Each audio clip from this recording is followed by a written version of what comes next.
সরকার পতনের এক দফা দাবিতে বৈষম্য বিরোধী ছাত্র আন্দোলন ঘোষিত অসহযোগ আন্দোলনের প্রথম দিনে বিকেল 3:30 পর্যন্ত মিরপুর 10 নম্বর ছিল আওয়ামী লীগ নেতাকর্মীদের দখলে।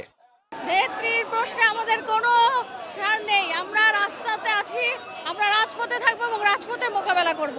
শেখ হাসিনাকে হত্যার মধ্য দিয়ে পুরো পাকিস্তানের পতাকা উড়াতে চায়। এই আন্দোলনের সাথে জড়িত জামাত এবং বিএনপি, জামাত শিবিরের যে সংগঠন সেটাকে নিষিদ্ধ করা হয়েছে। আজকে তারা মরণ কামড়ে নেমেছে। বিএনপি জামাত একসাথে হয়ে তাদের ওই স্বাধীনতা বিরোধী গোষ্ঠীকে ক্ষমতায় বসাতে চায়। সেখানকার 3 এমপি আওয়ামী লীগের অঙ্গ ও সহযোগী সংগঠনের নেতাকর্মীদের সাথে সকাল 11টার দিকে শুরু হয় সংঘর্ষ। 3 দিক থেকে আন্দোলনকারীদের আক্রমণে এক পর্যায়ে কোণঠাসা হয়ে পড়ে আওয়ামী লীগ নেতাকর্মীরা। প্রায় 5.5 ঘন্টা ধরে চলে সংঘাত। নীরব দর্শক হয়ে গেলে আগ্নেয়াস্ত্রের মুহুর্মুহু শব্দে প্রকম্পিত হয় পুরো এলাকা।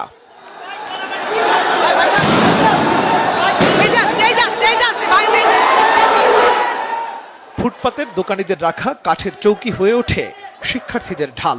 সেই চৌকি নিয়ে গোল চত্বরের দিকে আগায় শিক্ষার্থীরা। পুরো এলাকা পরিণত হয় রণক্ষেত্রে।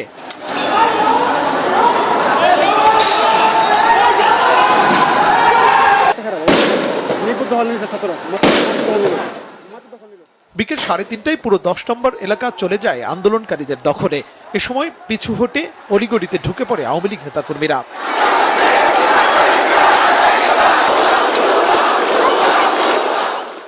সেখানে মুহূর্তেই তখন শিক্ষার্থী, অভিভাবক আর সাধারণ মানুষের উল্লাস।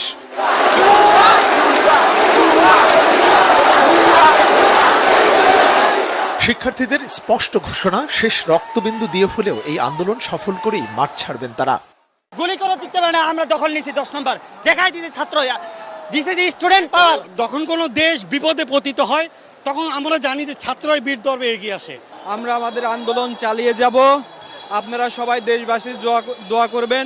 এটা জনতার আন্দোলন এবং ছাত্রদের আন্দোলন।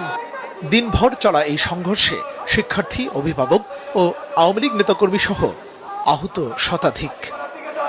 মুহিবুল্লাহ মুহিব, বাংলা ভিশন, ঢাকা।